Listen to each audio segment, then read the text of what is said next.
ভেবেছেন আপনি? আপনাকে ছাড়া আমি মরে যাবো? আপনার মতো একটা জঘন্য মানুষের সাথে, একটা নোংরা মানুষের সাথে আমিও সম্পর্ক রাখতে চাই না। জাস্ট যাওয়ার আগে একটা কথা বলে যেতে চাই, কখনো না কখনো তো সংসার গোছাবেন। আপনার জীবনে যে মানুষটা আসবে তার একই কাজটা করেন না যেটা আমার সাথে করেছেন। আমি ছেলে মানুষ, অনেক ঝামেলায় থাকি, আমাদের অনেক কষ্ট হয় কিন্তু বলতে পারি না।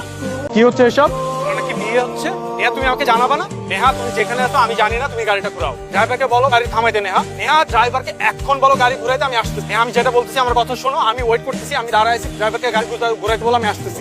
নেহা কথা বলো, নেহা আমার কোশ্চেনে অ্যানসার করো। নেহা জামান সাহেবের বড় কন্যা নেহা বিনতে জামানকে 10 লক্ষ টাকা দেনমত ধার্য করিয়া প্রাপ্ত মোহাম্মদ আবির হুসাইন বিবাহ করতে রাজি থাকলে বলেন মা আলহামদুলিল্লাহ কবুল। আলহামদুলিল্লাহ কবুল বলেন। কবুলটা বুঝেছি না? হ্যাঁ বল বল, কবুল বল। কি হলো মা? কবুল বলো। কি হলো মা? বলো কবুল বলো। হ্যালো হলো না? কবুল বল। এই তো কবুল বলেছে। হ্যাঁ হ্যাঁ এই যে না। হ্যাঁ ওয়ালাইকুম আসসালাম। খবর বাবা কেমন আছো? এই সকাল সকাল যে ভালো আছো, তোমার মেয়ে ভালো আছে, সবাই ভালো আছে? কি বললে তুমি? আমি কিন্তু বেরোলাম। কি হচ্ছে? কার ফোন? সকাল সকাল উঠে দেখি বউ সহ হাওয়া কই গেছে? শ্বশুর বাড়িতে গেছে। আরে আশ্চর্য, বউ নিয়ে শ্বশুর বাড়িতে কেন যাবে? বিয়ের পরের দিন এটা কোনো কাজ করছে ও? বিয়ে কি কোনো ফাজলামি জিনিস? ভাল লাগবে কাল থেকে তাকে বিয়ে করবে, পরশুদিন ছেড়ে দিবি কেন? এত ফাজলামি কেন? বিয়ে হচ্ছে একটা সামাজিক, একটা পবিত্র বন্ধন। আমার কিচ্ছু যায় আসে না। তোর কিছু যায় আসে না, কিন্তু আমাদের যায় আসে। তুই এগুলো কি বলতেছিস আপু? তুই কি পাগল হয়ে গেছিস? আমি না বুঝে শুনে সিদ্ধান্ত নিই। তুই বুঝলে তো হবে না, তোর বোঝাটা যদি ঠিক থাকতো তাহলে ঠিক ছিল। আমরা যেটা ভালো বুঝি সেটাই তোকে করতে হবে। আমার মেয়ে কিনে সবাই হাসাহাসি খুশি তোর হতে দিব। এইভাবে আমাকে ফোর্স করে কোনো লাভ নেই। আমি এই সংসার করব না, আমি ওখানে ফেরত যাব না। আমিও বেঁচে থাকতে তোমাকে এই কাজটাকে করতে দিব না, ঠিক আছে? এইভাবে বলছি, আদর করে বলছি, শুধরে যাও, যাবে সেটা শ্বশুর বাড়ি চলে যাও। আমি বললাম না আমি এখন আর যাব না, আমি ফিরবো না ওখানে, আমি এই সংসার করব না। মা একটু বোঝার চেষ্টা করবো, মা একটু বোঝার চেষ্টা করবো। আমার বাবার মন থাকবে নাকি? তোর জন্য আমার সিজি করবে মা। বাবা আমি তো বলছি আমি এই সংসার করব না, আমাকে এইসব ইমোশনাল ব্ল্যাকমেল করে কোনো লাভ। বলছি তো আমি ওখানে আর ফেরত যাব না। এই কোন মেয়ে? আমার মেয়ে না। আমি তো আমার মেয়েকে এইভাবে বড় করি নাই, আমি তোকে চিনি না। তোমাদেরকে বুঝাইতেই পারছি না, বলছি না আমি ওখানে সংসার করতে পারবো না, সংসার আমি করতে পারবো না। প্লিজ আমাদের মাঝখানে একটা গ্যাপ তৈরি হয়েছে, একটা মিসআন্ডারস্ট্যান্ডিং। আমরা সেটা বুঝতে পারছি, বিয়ে তো খুব সিম্পল একটা ব্যাপার, আন্টি যে মাঝখানে বাধা দেবেন না। ভুল। বিয়ে কোনো সিম্পল বিষয় না। বিয়ে একটা পবিত্র সম্পর্ক, দুইটা মানুষের মাঝে, দুইটা পরিবারের মাঝে। আপনি কে যে আমাদের মাঝখানে কথা বলতে? তার আগে বল তুই কে, তোর পরিচয়টা দে। আপনি থেকে ডিরেক্ট তুই? বাহ ভালো তো। আমি রাফি, নেহার বয়ফ্রেন্ড। আর আমি নেহার হাজবেন্ড। নেহা আমার বউ। আর এক সেকেন্ড যদি আমি তোকে এখানে দেখি না, আমি কিন্তু গায়ে হাত দেবো। দেখছো বাবা, হ্যাঁ এই লোকের ব্যবহার দেখছো? আপনি চুপ করেন।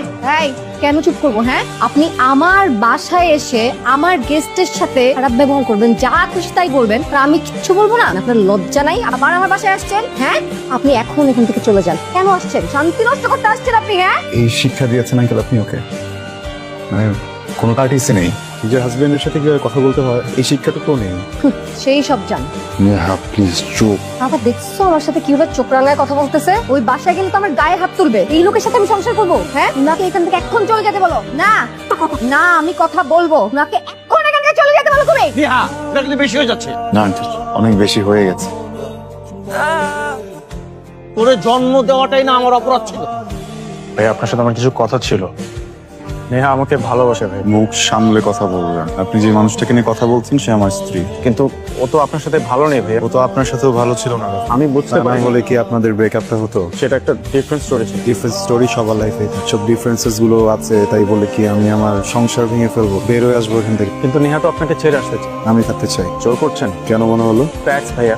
কিসের ফ্যাক্ট? হ্যাঁ আপনি আমার বিয়ে করা ওয়াইফকে নিয়ে আমার সামনে বসে বাজে কথা বলছেন। রাফি আপনি খুব লাকি একটা মানুষ। আপনার জন্য অনেক মানুষ একসাথে দোয়া করেছে, আদারওয়াইজ এখানে সুস্থ হয়ে বসে থাকতে পারে। ভাইয়া আপনি কি তখন রেগে যাবেন? রেগে যাবো না তো কি করবো? আপনি কে? আপনার পরিচয় কি? নেহার এক্স ওয়াইফ। আমি নেহার হাজবেন্ড। নেক্সট টাইম যদি আমার ওয়াইফের নাম আপনার মুখে শুনি না, মুখ ভেঙে দিব। কতদিন ধরে চেনেন নেহা? মানে আমাদের 6 বছরের রিলেশনশিপ। তুমি সেটার জন্য সরি ফিল করছি। আমাকে ক্ষমা করে দেন ভাইয়া প্লিজ। আমি আসলে বুঝতে পারি। আমার ডক্টরের কাছে কেন যেতে হবে? কি হয়েছে বলো? তুই চিন্তা করতেছিস কেন? তোর কিচ্ছু বলতে হবে না, তোর বাবাই সবকিছু। এই শোনো, ওকে ডাক্তারের কাছে নিয়ে গিয়ে কি ওকে কিছু বলার দরকার নাই, মানে তুমিই ডাক্তারকে বলো। ডক্টরের কাছে যাবো মানে? কি উল্টাপাল্টা কথা বলতে চান? কোনো কিছু তো ঠিক আমি ধরতে পারতেছি। আমাকে টেনশন করতে না করতেছো, বলতে সবকিছু ঠিক হয়ে যাবে। আমার প্রবলেম, আমার কি সমস্যা? আমার তো সমস্যা। কে বলছে এসব? নেহা নেহা বলছে, নেহা ওর মাকে বলছে, ওর মা আমাকে ফোন করে বলছে। মাকে কি বলেছেন? হুম? মাকে কি বলছেন? কি বলবো? কেন? নেহা মিথ্যা বলবেন না। এক্সকিউজ মি, আপনি বলতে চাচ্ছেন যে আমি একটা মিথ্যুক? হ্যাঁ, আপনি আপাদমস্তক একজন মিথ্যাবাদী। আপনার ভেতরে একটা কাজ করে কিন্তু আপনি মুখে বলেন আরেক। বিয়ের আগে যখন আপনার সাথে আমার কথা হয়েছিল আমি জিজ্ঞেস করেছিলাম না কাউকে পছন্দ করেন কিনা, বলেছিলেন করেন না। এদিন যদি সত্যটা বলে দিতেন তাহলে আমি আপনাকে বিয়ে করতাম না, আজকে সবকিছু নর্মাল থাকতো। কেন বললেন এমন? মিথ্যা বলে বিয়ে করে আমার লাইফটা হেল করে ফেলছে। আমি আমার ফ্যামিলির মানুষের সাথে চোখে চোখ মিলাতে পারি না। আপনার পরিবারের সামনে আমাকে ছোট করছেন, প্রতিবেশীদের সামনে ছোট হচ্ছি, আমি অফিসে ছোট হচ্ছি। সবকিছু থেকে লুকিয়ে যে আমি নিজের সাথে থাকবো, আমি নিজের সামনেও প্রতিনিয়ত ছোট হচ্ছি। হাসির পাত্র কেন বানালেন আমাকে? আমার মনে হয় এখন যাওয়া উচিত। কোথাও যাবেন না আপনি, আপনি আজকে শুনবেন। আপনি শুনবেন আপনি কে এটা আজকে জানবেন। আপনি একটু সেলফিশ যে শুধু নিজেরটা ভাবে। আমি বোকা ছিলাম, আমি নিজের ভালোটা বুঝিনি। আমি না আপনাকে নিতে পারছি না। কি ভেবেছেন আপনি? আপনাকে ছেড়ে আমি মরে যাবো? আপনার মতো একটা জঘন্য মানুষের সাথে, একটা নোংরা মানুষের সাথে আমিও সম্পর্ক রাখতে চাই না। Just যাওয়ার আগে একটা কথা বলে যেতে চাই, কখনো না কখনো তো সংসার গোছাবেন। আপনার জীবনে যে মানুষটা আসবে তার একই কাজটা করেন না যেটা আমার সাথে করেছেন। আমরা ছেলে মানুষ, অনেক ঝামেলায় থাকি, আমাদের অনেক কষ্ট হয় কিন্তু বলতে পারি না। আমরা ছেলে মানুষ, অনেক ঝামেলায় থাকি, আমাদের অনেক কষ্ট হয় কিন্তু বলতে পারি না। আমি না একটা ইডিয়েট। জীবনে ছোটবেলা থেকে নিজের জন্য যত সিদ্ধান্ত নিছি সবই ভুল ছিল। আমি জানি। জানেন, আমি যে মানুষটাকে ভালোবেসেছি, আমি বলবো না সে একটা ভালো মানুষ, আমি এটাও বলবো না সে একটা খারাপ মানুষ, কিন্তু সে আমার জন্য না, আমি এটা বুঝি। কিন্তু কি করব বলেন, আমি তো ভালোবেসেছি। ভেবেছিলাম বিয়ে করে নতুন মানুষ, নতুন এনভায়রনমেন্টে নিজেকে আটকাতে পারবো। আমি অনেক চেষ্টাও করেছি কিন্তু পারিনি। ওই যে বললাম না আমি একটা ইডিয়েট, আমার নিজের জীবনের ব্রেকটা আমার হাতেই নেই। ভালোবাসায় শুধু ভালোবাসাটাকে প্রকাশ্যে রাখতে হয়, রাগ, অভিমান, ঝগড়া এগুলোকে উচ্চ রাখাটাই ভালো। এখানে আসলেন কেন? আর কোনো উপায় ছিল না, কেন?